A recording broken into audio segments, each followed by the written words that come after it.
मैंने एक हफ्ता पहले एक वीडियो अपलोड करी थी बिग स्कैम एक्सपोज के नाम से। तो आपके हिसाब से इस पूरी लड़ाई में कौन सही है कौन गलत है? नहीं, सिर्फ ये नहीं बोलना है कि आप प्रॉपर लॉजिकली ये बताना है कि अगर मैं सही हूं तो क्यों हूं और अगर मैं गलत हूं तो क्यों हूं। मेरा ये जो ओपिनियन है ना, वो मेरे भाई के भी एक्सपीरियंस पे बेस्ड है, ना कि जस्ट मैं आपका या किसी और का व्यू देख कर आई हूँ।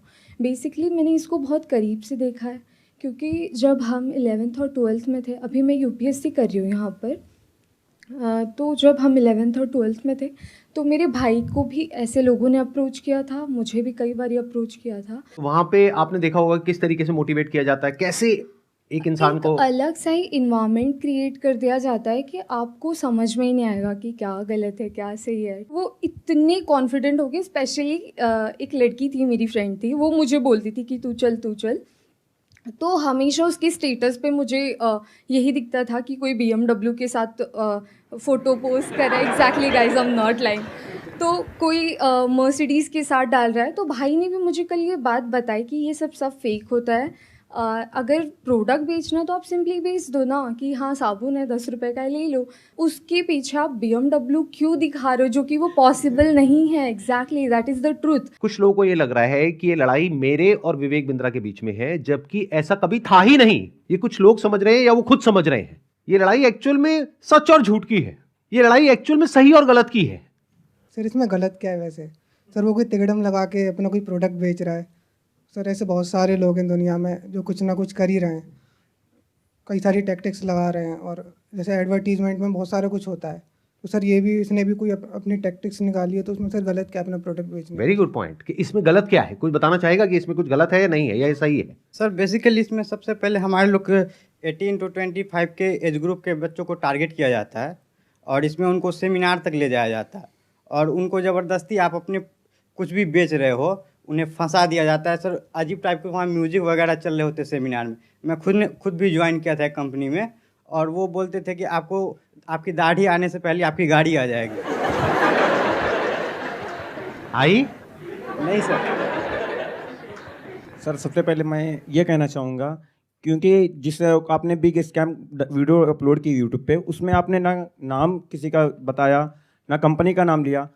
तो अगर मैं जैसे चोरी कर रहा हूँ, आप चोर चोर कह रहे हैं, अगर मैंने वो गलती की है तो ऑब्वियसली मैं चिढ़ूंगा उस बात से। आप अगर नाम लेते तो गलत था, कंपनी का या उनका या किसी स्पेसिफिक पर्सन का, तो गलत होता। आपने नाम तो नहीं लिया, और अगर नाम नहीं लिया है आपने और अगर मैं गलत हूँ तो मैं चिढ़ूंगा। और एक और मजेदार बात बताइए, जब वो वीडियो अपलोड हुई कितनों को समझ आया था मैं किसके बारे में बात कर रहा हूं? बहुत कम लोगों को। अगर वो कुछ नहीं करते, चुपचाप बैठे रहते, तो 2 दिन में सब भूल भाल जाता है, खत्म हो जाता। मतलब एक टीचर है जो क्लास में सामने खड़े होकर के बोल रही है तुम में से किसी एक ने चोरी करी है, और एक बच्चा खड़ा होकर के बोलता है मैंने चोरी नहीं करी है, मैंने चोरी नहीं करी। अरे नहीं करी तो बैठा रहे ना चुपचाप।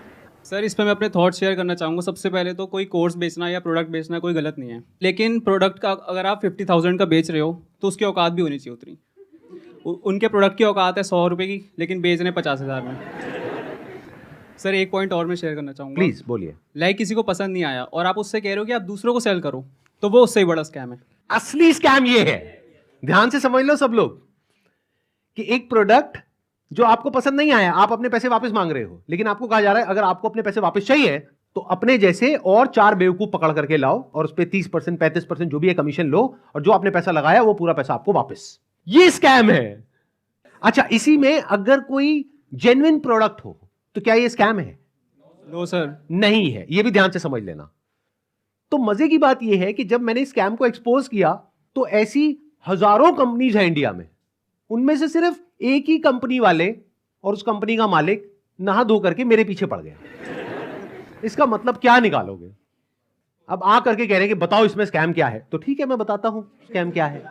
आज अच्छे से बताता हूं और पूरी दुनिया को समझाता हूं कि स्कैम होता क्या है। तो एक काम करते हैं, एक वीडियो देखते हैं। उस वीडियो को देखने के बाद में आप लोग अपने व्यूज बताइएगा कि स्कैम है या नहीं है। दोस्तों मेरा नाम नीरज है, मैं राजस्थान जोधपुर से हूँ। बड़ा बिजनेस है। अभी 5 दिन पहले 4 तारीख को 4 सितंबर को मुझसे एग्रीमेंट पे साइन करवाया और बोले कि आपका जो ये केस है हम सोल्व कर देंगे और जो आपका बाकी पेमेंट है वो हम आपको रिफंड कर देंगे। 4 तारीख के बाद हमारा एग्रीमेंट हुआ, मुझे सेटलमेंट एग्रीमेंट दिया कि आप एग्रीमेंट पे साइन करो, इसको अच्छे से रीड करो, पढ़ो इसको, फिर आप साइन करके हमें भेजो, तब हम आपका जो पैसा है वो हम आपको रिफंड कर देंगे। मेरा जो भी पैसा है मैक्सिमम जो है अब 35,000 मेरा पैसा बड़ा बिजनेस में भी बाकी है। लॉस तो अगर मैं बोलूँ तो मेरा कैश का 1 लाख का मेरा लॉस हुआ है 2 साल के अंदर। एक साल मैंने फुल काम किया, DMT भी पैसा खर्च किया, आना जाना बहुत स्ट्रगल किया, लेकिन पैसा नहीं कमा पाया। 1 लाख का मैं लॉस करके बैठा हूँ। लेकिन जो बड़ा बिजनेस को मैंने दिया था उसमें मेरा 35,000 अभी बाकी है बड़ा बिजनेस लेने का। और जो हमारा एग्रीमेंट का साइन हुआ था वो हुआ था 40,000 का।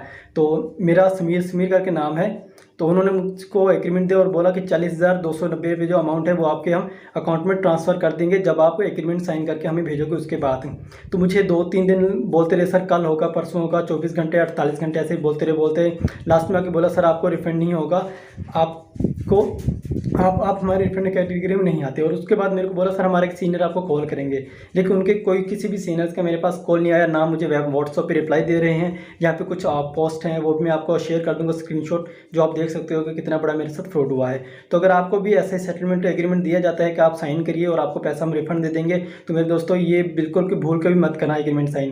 पहले आप उनको बोलो कि पहले पेमेंट दो, उसके बाद हम एग्रीमेंट साइन करेंगे। देखो भाई एग्रीमेंट क्या है, क्योंकि हम मिडिल क्लास फैमिली से गरीब लोग हैं, हमें सिर्फ अपने काम से मतलब होता है ना।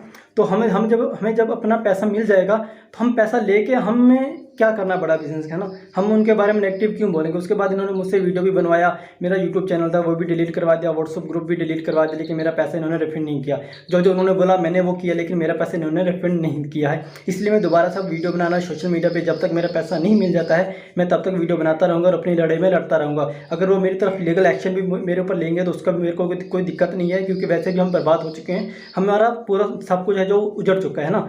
तभी इससे बुरा हमारे साथ जो भी होगा वो देखा जाएगा, और जो बुरा हमारे साथ हो चुका है इससे ज़्यादा बुरा हमारे साथ नहीं हो सकता है ना, और ना भी वो कर सकते। जितना बुरा होना था वो हमारे साथ हो चुका है। मैं जब भी IBC के बारे में सोचता हूँ मुझे ऐसा लगता है कि मेरा पैसा भी बर्बाद हो गया, मेरा टाइम भी बर्बाद हो गया। मैंने इतना ट्रस्ट किया था विवेक बिंद्रा जी पर, मेरा ट्रस्ट भी चला गया और मुझे सुसाइडल थॉट आते हैं। और मैं अगर कंपनी मेरा पैसा रिटर्न नहीं करती है तो मैं सुसाइड करूँगा।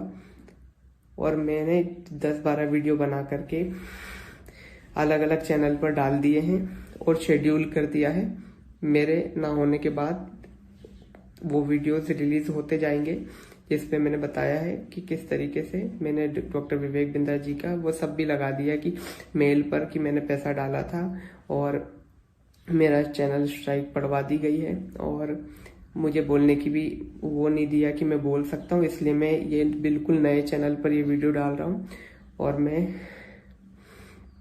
मैंने 10-12 वीडियोस और बना के रखे हैं जो मैं 10-12 अलग अलग चैनल्स पर मैंने डाल दिए, अपलोड कर दिया है, शेड्यूल कर दिया है। अगर बड़ा बिजनेस की टीम मुझे मेरा पैसा नहीं लौटाती है तो मेरे पास कोई ऑप्शन नहीं रहेगा, क्योंकि मुझे अभी फ़िलहाल में वो पैसा चाहिए कैसे भी करके, क्योंकि जिन लोगों से मैंने पैसा लिया है वो लोग डे नाइट मुझे परेशान कर रहे हैं। मैं आपको बताना चाहूँगा कि ये वीडियो हमने रिकॉर्ड नहीं करी है, ये यूट्यूब पर अवेलेबल है, और ऐसी 1-2 नहीं बहुत सारी वीडियोस अवेलेबल हैं अलग अलग लोगों की।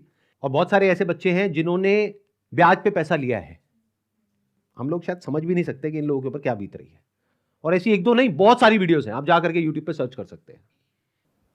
अब जरा इस इंसान के बैकग्राउंड को देखो कि इंसान है कौन। ये अपने नाम के आगे क्या लगाते हैं? डॉक्टर। जब यहां पर ये आए थे तो मुझे लगा था डॉक्टर है,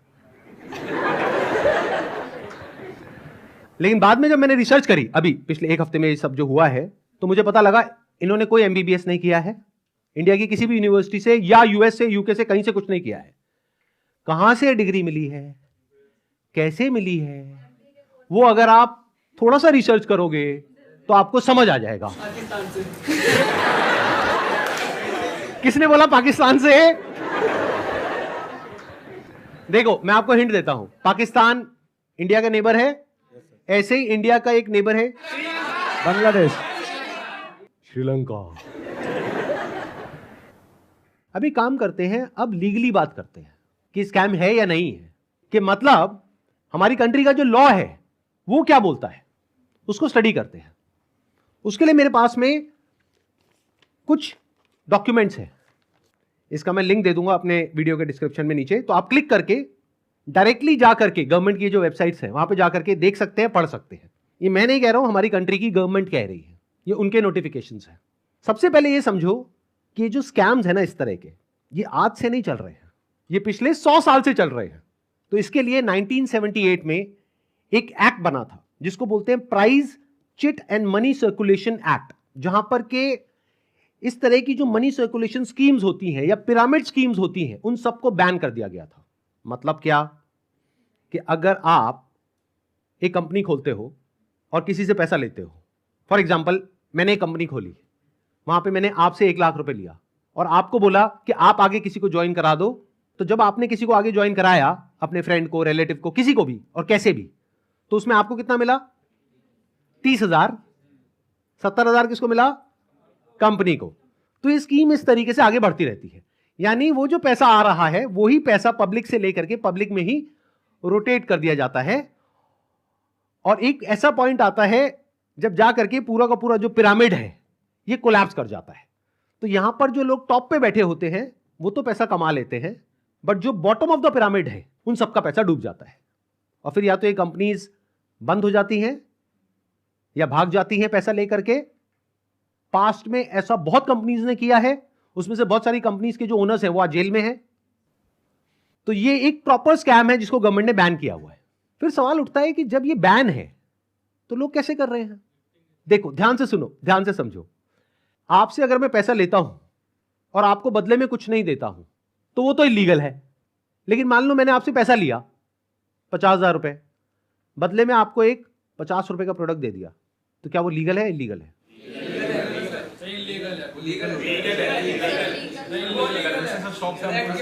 हो गए ना कंफ्यूज?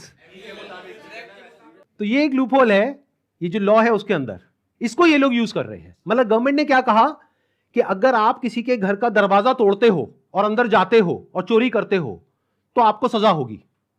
लेकिन ये लोग क्या बोल रहे हैं कि देखो दरवाजा लिखा है, खिड़की नहीं लिखा है। खिड़की से तो हम जा सकते हैं ना। तो जो कंपनीज जेन्युइन है और जो फेक है उसमें सबसे बड़ा फर्क क्या होता है कि जो प्रोडक्ट है अगर लोग उसकी वजह से ज्वाइन कर रहे हैं और वही एडवर्टाइजिंग में कहा जा रहा है, वही उसका ओनर कह रहा है, तब तो वो जेन्युइन है। मेरे हाथ में ये रिजर्व बैंक ऑफ इंडिया का सर्कुलर है। इसमें क्लियरली आरबीआई ने यानी रिजर्व बैंक ऑफ इंडिया ने कॉशन किया है public against multi level marketing activities. इसमें मैंने कुछ पॉइंट्स को हाईलाइट किया हुआ है, उसको मैं एक बार आपको एक्सप्लेन कर देता हूं। Income under such schemes majorly comes from enrolling more and more members from whom hefty subscription fees are taken rather than from the sale of products they offer। तो ये आरबीआई का कहना है।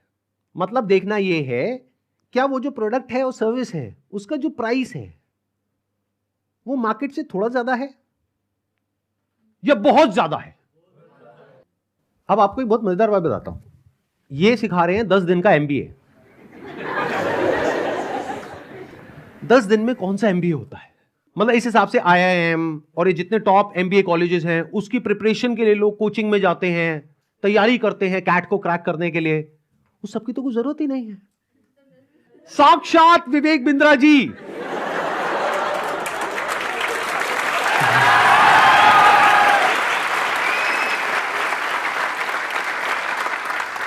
आपके सामने 10 दिन तक रोज प्रकट होंगे और आ करके आपको 10 दिन में एमबीए करा देंगे।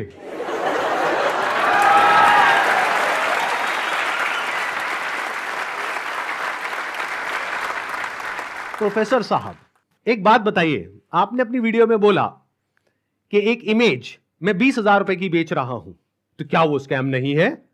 और वो 50,000 का कोर्स बेच रहे हैं तो वो स्कैम है? इसका क्या मतलब है? मतलब भाई साहब ये है कि मेरी जो 20,000 की इमेजेस हैं वो कौन खरीदता है? आप में से कोई भी है जिसने आज तक मेरी कोई भी इमेज खरीदी? Not even a single person. तो हमारी इमेजेस कौन खरीदता है? जो बड़ी बड़ी कंपनीज हैं, बड़े बड़े ब्रांड्स हैं, जिनकी टर्नओवर हजारों करोड़ रुपए की है, वो 20,000 रुपए की इमेज खरीदते हैं। क्यों खरीदते हैं? क्योंकि अगर वो इमेजेस हमसे नहीं खरीदेंगे और खुद शूट करेंगे तो उनका खर्चा आएगा 5 से 10 लाख रुपए, और वो इमेज कितने में मिल गई? 20,000 रुपए में। हमने जब वो शूट किया तो हमने 10 लाख रुपए लगाया, तब जाकर के 20,000 में एक इमेज बेची। तो इसमें किसका फायदा है? उस कंपनी का भी फायदा है और हमारा भी फायदा है। इसको बिजनेस बोलते हैं।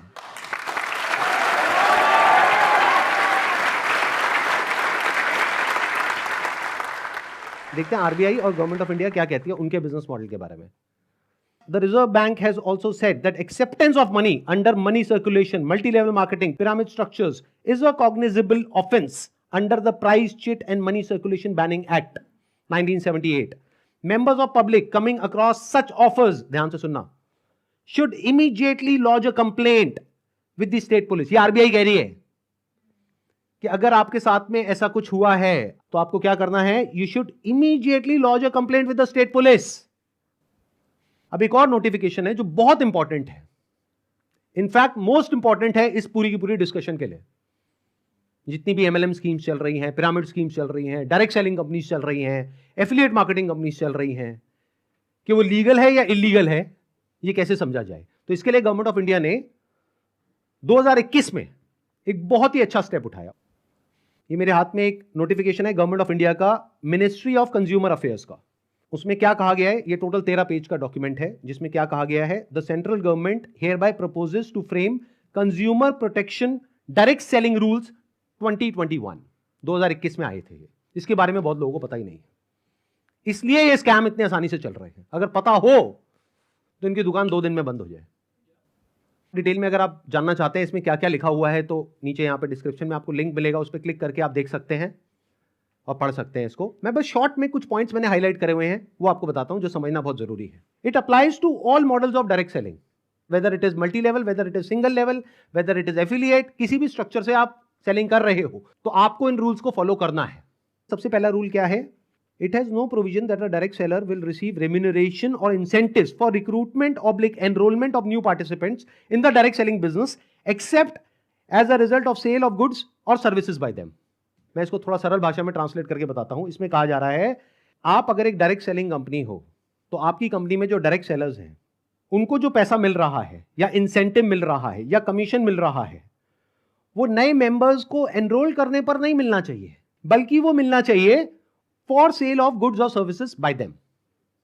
वो जो कंपनी गुड्स और सर्विसेज दे रही है उसकी वैल्यू क्या है?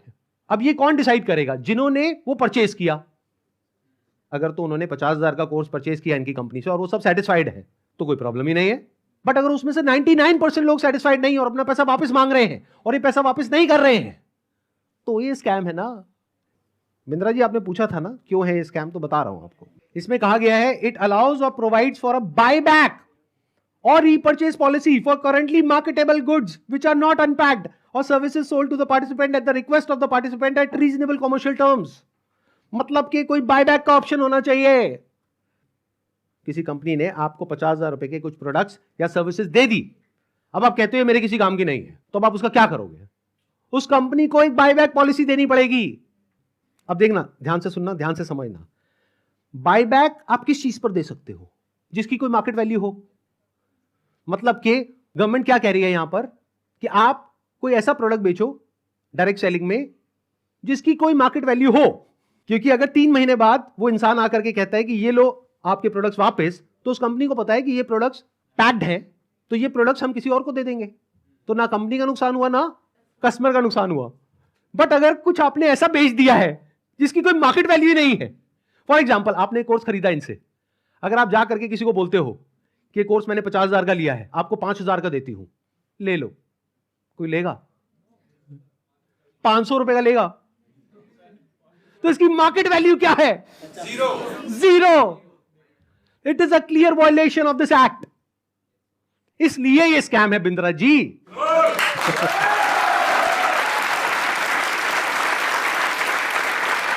उन्होंने एक बहुत बड़ी गलती कर दी।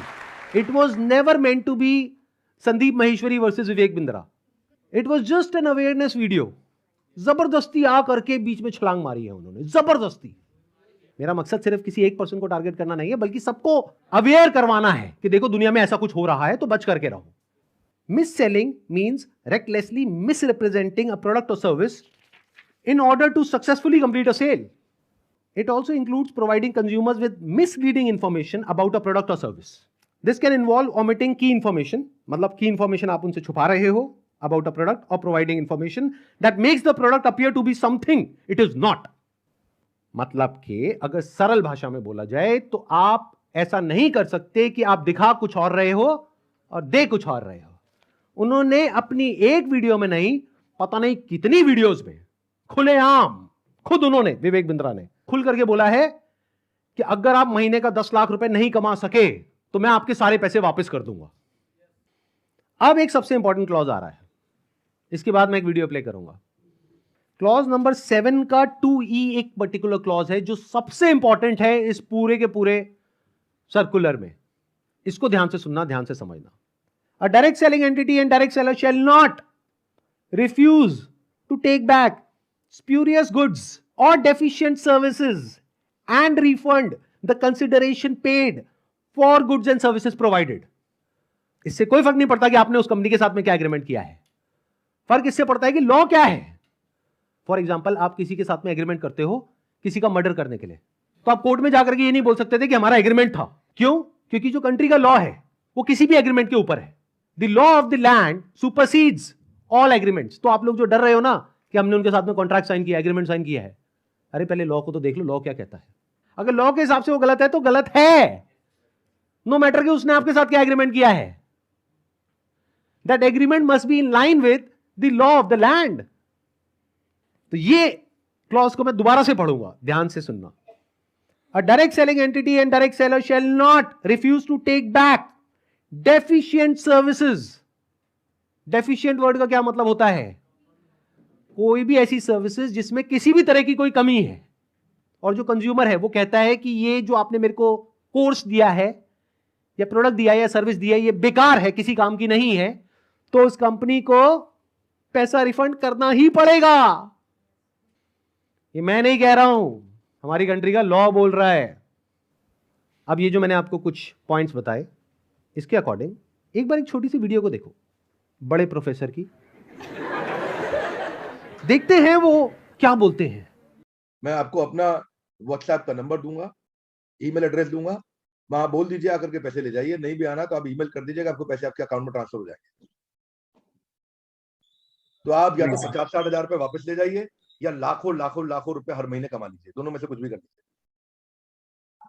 भाई अगर मैं आपको पैसा कमाने के लायक नहीं बना सका तो मेरे को क्या हक बनता है आपसे पैसे लेने का। 100% कैश बैक गारंटी, यानी कि कुछ और खरीदना चाहे अपग्रेड, लोएस्ट प्राइस गारंटी, ये कौन दे सकता है? कोई नहीं दे सकता है, इसलिए हमने ये खुल के दिया है। आपके तो रिस्क को खत्म कर दिया ना, आपसे कह रहा हूं, आपके जो रिस्क को खत्म कर दिया, आपका रिस्क तो रिवर्स हो गया, गेम चेंज कर दिया पूरा। इसीलिए अभी तुरंत फोन लगाएं और पूछे अपने काउंसलर से कि मैं अपने बिजनेस में कैसे सफल होऊंगा। अरे आपसे बोल रहा हूं, पूछने में क्या जा रहा है, पैसे तो नहीं लग रहे। हाँ, फोन करने पे पैसे नहीं लगते, पता लगाओ, अभी फोन लगाओ और पूछो भाई मेरा बिजनेस सफल कैसे होगा। अगर मैं विवेक बिंद्रा आपको आकर के प्रॉमिस दे रहा हूं 100% मनी बैक गारंटी, वो इसीलिए दे रहा हूं। हमने मनी बैक गारंटी लॉन्च करी है। What is money back guarantee? अगर कोई भी हमारे साथ आईबीसी बनता है और वो चाहता है कि मैं पैसे कमाऊं और वो हमारे साथ पैसे नहीं कमा पाता, तो नो क्वेश्चंस आस्क्ड, उसका पैसा उसको वापस कर दिया जाएगा। That's called money back guarantee. दम नहीं है किसी में ये बोलने का जो हम बोल रहे हैं। गारंटी दे रहा हूं, 10 लाख रुपए महीना पे आप पहुंचेंगे, नहीं पहुंचे तो मेरे पास आके पैसा वापस मांग लेना। बड़े बड़े क्लेम्स कर दिए, एक बार समझने की कोशिश करते हैं क्या वो प्रैक्टिकली पॉसिबल है या नहीं है। इन्होंने कहा कि मैं अगर आपको महीने का 10 लाख रुपए कमाने के लायक नहीं बना सका तो अपने पैसे वापस ले जाइए। साल का 1 करोड़ रुपए अगर ये देना चाहते हैं आप लोगों को और 1 लाख लोग इनकी कंपनी में ज्वाइन कर चुके हैं, तो कितना पैसा चाहिए? 1 लाख करोड़ रुपए। तो हमारी टीम ने क्या किया, इनके जो फाइनेंशियल्स हैं उसको चेक किया कि भाई अगर 1 लाख करोड़ देना है तो कंपनी की टर्नओवर होनी चाहिए ना 2-3 लाख करोड़ की, क्योंकि वो भी तो कमाएगी ना। उनकी टर्नओवर पता है कितनी है पिछले साल की? 172 करोड़। अगर उसमें से मान लेते 30% भी वो कमीशन देते हैं अपने आईबीसीज को, कितना पैसा उन्होंने डिस्ट्रीब्यूट किया इस स्कीम में? 50 करोड़। तो कितने लोगों के हाथ में आया 1-1 करोड़? 50 बस। और बाकी लोगों का क्या हुआ? उनके हाथ में क्या आया? 0। कि अगर वो चाहे भी तो ये जो बड़े बड़े क्लेम्स कर रहे हैं इसको पूरा नहीं कर सकते। पहले तो ये जो क्लेम्स कर रहे हैं वही सब इलीगल है। This is complete scam. अरे यही तो उन सब लोगों ने किया जो हमारा देश छोड़ करके भाग गए हैं। पब्लिक से पैसा ले लिया या बैंक से पैसा ले लिया, और जब बैंक आया पैसा वापस मांगने के लिए जो उसका हक है, तो उन्होंने कहा हमारे पास तो नहीं है देने के लिए, वो तो हमने पार्टीज में खर्च कर दिया। वो मेरी बर्थडे पार्टी थी ना, वहां पे डांस करने में बहुत मजा आ रहा था। अब हमें क्या करना चाहिए? क्या बस ऐसे स्कैम होते रहे सोसाइटी में और हम बैठ करके तमाशा देखते रहे? सर, हमें एक्शंस लेना चाहिए। फर्स्ट ऑफ ऑल एफआईआर जिनके साथ हुआ है उन्हें एफआईआर फाइल करना चाहिए। लॉ को एक बार देखना चाहिए। नहीं समझ आ रहा है तो जिसको समझ है लॉ की उसके पास जाना चाहिए, उससे समझना चाहिए। एंड पिटिशन नाम की चीज़ होती है, पब्लिक इंटरेस्ट लिटिगेशन, तो वो फाइल करनी चाहिए उनके खिलाफ, जिससे जो ये स्कैम्स हो रहे हैं वो ख़त्म हो। बिकॉज मॉरली ये मतलब गलत है। जिनका पैसा जा रहा है वो डिप्रेशन में जाके गलत कदम भी उठा सकते हैं, एंड इससे हमारे देश का यूथ ख़त्म होता जा रहा है जो इस देश को आगे लेके जाएगा। सो जो लीगल एक्शंस हैं वो लेने चाहिए। इस एक्शन को हम दो कैटेगरीज में डिवाइड कर रहे हैं। एक वो जिनके साथ में स्कैम हुआ है, एक वो जिनके साथ में नहीं हुआ है। मान लेते हैं 1 लाख लोग हैं जिनके साथ में स्कैम हुआ है, यानी कि उनका पैसा ये कंपनी मार करके बैठी है और वापस नहीं कर रही है। तो उन्हें क्या करना चाहिए? सबसे पहले जा करके एफआईआर करनी चाहिए। अगर वो पुलिस वाले एफआईआर नहीं करते हैं तो उनको सारे सर्कुलर्स दिखाने चाहिए कि भाई आरबीआई ने कहा है, आप ये लिख करके दे दो हमको कि आप एफआईआर नहीं कर सकते इनके अगेंस्ट। तो उन्हें एफआईआर लॉन्च करनी ही पड़ेगी। और अगर इंडिया के अलग अलग पार्ट्स में बहुत सारे लोग इस तरीके से एफआईआर लॉन्च करते हैं, तो जितनी भी हायर अथॉरिटीज हैं लाइक सीबीआई एंड ईडी, वो सब एक्शन में आ जाएंगी। मतलब उनको भी आइडिया लगेगा कि ये कोई छोटा मोटा स्कैम नहीं है, 500 करोड़ का स्कैम है, छोटा अमाउंट नहीं होता है। और ये पैसा किसका है? पब्लिक का है। और पब्लिक में भी एक बार को मान लो किसी 50-60 साल के आदमी का होता तो मुझे इतना दर्द नहीं होता। 18-19 साल के बच्चे का है जिसकी जेब में 50 रुपए नहीं होते हैं। तो पहला क्या है, अगर आपके साथ में ऐसा कुछ हुआ है तो नंबर 1 एफआईआर लॉन्च करो। नंबर 2, अभी तक मैं इसमें डायरेक्टली इन्वॉल्व नहीं था लेकिन अब हो गया हूं, तो अब आप लोग अकेले नहीं है। मेरा एक सिंपल सा प्लान है कि मैं अपने चैनल पर मोनेटाइजेशन ऑन करूंगा, वहां से मेरे पास में कुछ पैसा आएगा। मान लो 2-3 महीने में मेरे पास में 1 करोड़ रुपए आ जाता है, तो इस 1 करोड़ को मैं यूज करूंगा इंडिया की सबसे अच्छी लॉ फर्म को हायर करने के लिए, जो कि इन लोगों को रिप्रेजेंट करेगी जिनके साथ ये स्कैम हुआ है। उसका पैसा कहां से आएगा? मेरे चैनल पे जो एड्स रन होंगी अगले 2-3 महीने तक, वहां से आएगा। अगर उस पैसे की मुझे जरूरत पड़ी तो, अगर उतना पैसा मैं खुद अरेंज कर पाया तो मैं एड्स ऑन नहीं करूंगा, लेकिन अगर मैं अपने बेस पे अरेंज नहीं कर सकता हूं तो मैं एड्स ऑन कर दूंगा। तो तैयार रहना, कल को बोलना मत कि एड्स कहां से ऑन हो गई। जरूरत पड़ी तो मैं 1-2 महीने के लिए एड्स ऑन करूंगा, फिर बंद कर दूंगा जैसे ही मेरे पास में उतना पैसा आ जाएगा जितना उस लॉ फर्म को देना है। फिर वापस से अगर मेरे पास में पैसा खत्म हो गया उनको देने के लिए 6 महीने बाद, फिर से एड्स ऑन कर देंगे। अपने घर की खेती है, क्या दिक्कत है?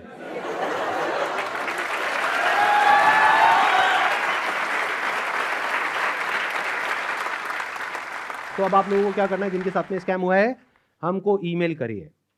हमारा एक ईमेल आईडी है legal@sandeepmaheshwari.com। और आप लोग क्या कर सकते हैं जिनके साथ में स्कैम हुआ है, आरबीआई का हम एक लिंक यहां पर नीचे डिस्क्रिप्शन में पोस्ट करेंगे, एक तो इन सर्कुलर्स का, प्लस आरबीआई के जितने भी ऑफिसेज हैं अलग अलग स्टेट्स में, वहां पर जो उनके रिप्रेजेंटेटिव्स हैं उनका। तो आप क्या कर सकते हैं जिनके साथ में ऐसा कुछ हुआ है, एक लेटर लिखिए छोटा सा, उसमें जो भी मन में है इंग्लिश में हिंदी में लिख दीजिए कि आपके साथ में ये हुआ, ये हुआ, ये हुआ, ये हुआ, और आपको अपना पैसा वापस चाहिए, लेकिन वो पैसा वापस नहीं कर रहे हैं। और साथ में सारे जो प्रूफ्स हैं, जो भी आपने पेमेंट करी, जो भी आपका रजिस्ट्रेशन नंबर है, वो सब अटैच करिए। इसको पोस्ट करिए, एक आरबीआई में और एक मिनिस्ट्री ऑफ कंज्यूमर अफेयर्स में। अगर ये करते हैं तो क्या होगा? सोचो उनके पास में हजारों लेटर्स पहुंच जाते हैं तो क्या होगा? तो गवर्नमेंट की जो भी सीनियर अथॉरिटीज हैं वो सब एक्शन में आ जाएंगी। अगर आपको बहुत ज्यादा डर लगता है कि पता नहीं क्या हो जाएगा, क्योंकि ये आदमी है तो थोड़ा अजीब। अभी जो कल वीडियो में आया है ये, इसने आकर के एक बार नहीं बार बार मुझे धमकियां दी है, 1 हफ्ते में देखो मैं तुम्हारे साथ क्या करता हूं। भाई तू क्या करेगा? कर ले, अभी कर ले। मैं नहीं डरता भाई, दिखता नहीं है मेरी आंखों के अंदर। मेरे को मत डराने की कोशिश कर बार बार, तू अपनी आंखें दिखा कर।